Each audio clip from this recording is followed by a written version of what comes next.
Hi, how are you? Joe Rogo here, and the topic I'm going to be addressing in this video is eating out. And I'm glad we've finally gotten to this point because this is a big part of a lot of people's lives. Now, we know that things are starting to change for you and things are starting to move forward and things are starting to progress, and that's great. But again, I'm not here to necessarily place unrealistic restrictions on you. What I want to do is take what you can learn from me and incorporate it into your daily life. Because as I do believe, and I'm sure you do believe, life should be fun.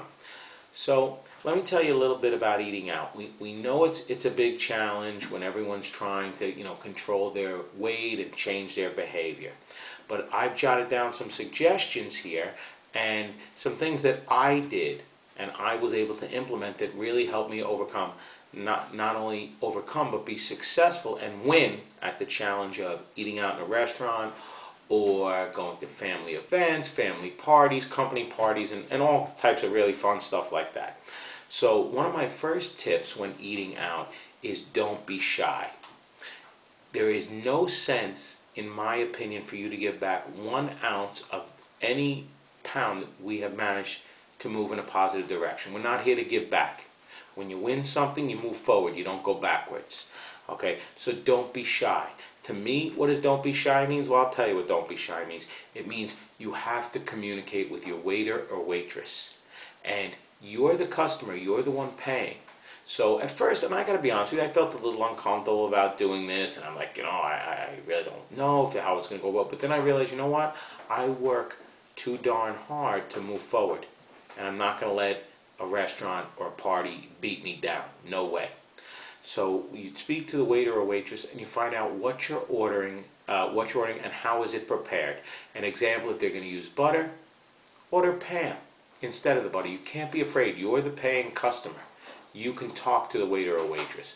What I also like to do is what I say to the person who's serving me. I ask them, do you have anything on the healthier side of the menu? So one thing I also want you to be aware of, that your portions are not going to be normal in the restaurant, but I'm going to address that a little bit later in the tape. So just a couple of ideas, that I've come up with. For example, if you're going out for Chinese food, I'll give you a couple of different types of places. If you're going out there for Chinese food, I like to suggest steamed chicken and broccoli. Hold the sauce. You can have a wonton soup, but only one wonton. Maybe steamed vegetable dumplings. 2 maximum. Let's move on to a Mexican restaurant. Maybe gazpacho soup or a chicken taco without sour cream. Chicken fajitas. Hold the sour cream. And a lot of people love an Italian restaurant. I like to say yes, you can have some ravioli, but keep it to a 5 ravioli maximum. Maybe some minestrone soup or pasta with vegetables. Now remember, your portions are not going to be normal portions in the restaurant. People always think, well, I'm doing great, but if you eat the whole meal, you've consumed more than you know you should. Now, what I need you to remember, and what I always try to remember when I would go into a restaurant, would be that I would remember that not only is it a challenge to me, but I want to remember when I walked in that restaurant and I felt good, I want to walk out of that restaurant and claim it as a victory and feel just as good. Because nothing feels worse than the feeling of being bloated and sitting at that restaurant at the end of your meal and saying, what did I just do to myself? I really worked hard all week. I moved forward. I did my exercises. I made some changes and I just gave it back. Nothing feels worse than sitting at that end of the meal going to the person you're with or yourself, why did I eat that? Another thing I like to do is I take the bread off the table. When they bring bread in the restaurant, and we know that's how they start almost every meal, or chips, I just ask them to take it off the table. A few little things that I've learned along the way that helped me be successful in the restaurant is what I would do. I like to refer to it as my counting method.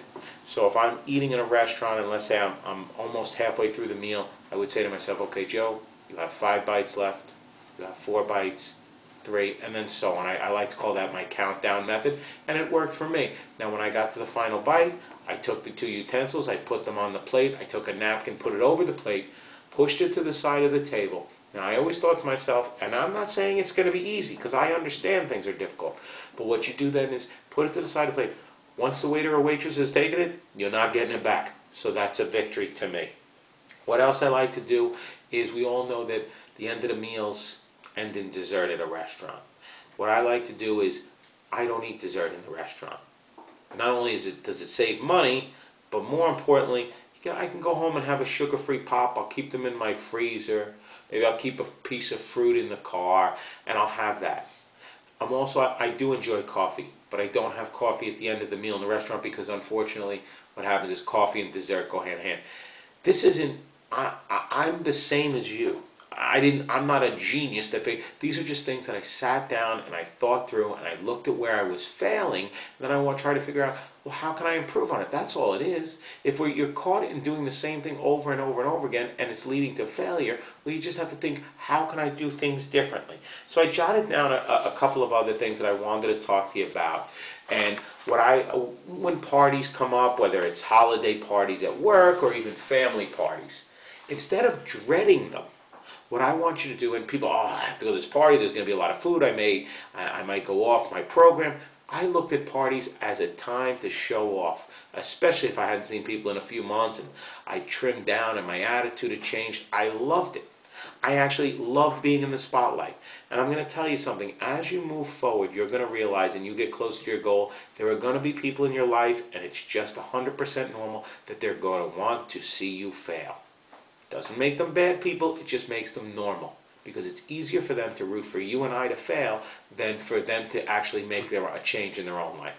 So I enjoyed going to these parties because it put me in the spotlight, and I know there were people there dying to see me eat a potato chip or eat a chicken wing or have an ice cold beer. But you know what I would do? What I would do is what I'm going to instill in you is preparation. I would never go to a party without eating something beforehand.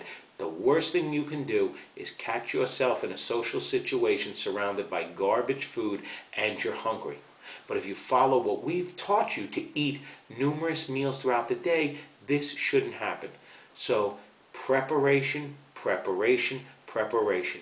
I used to bring my own food to a party.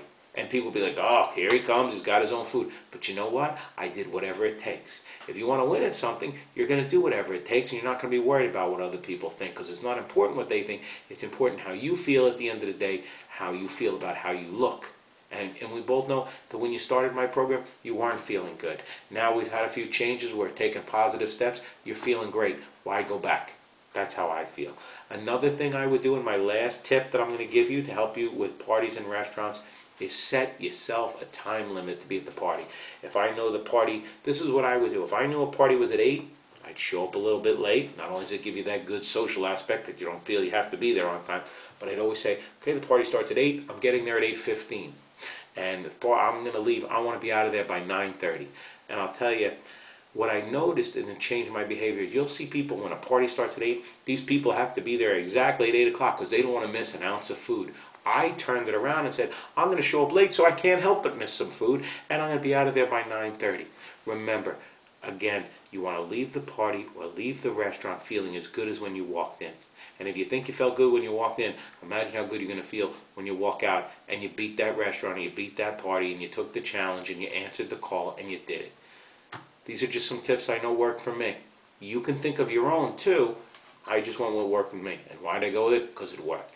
Again, enjoy the restaurants, enjoy the parties, have fun. Use them as a celebration for the positive changes you're making in your life. Just don't let them take anything from you. I'll see you in my next video. Thank you.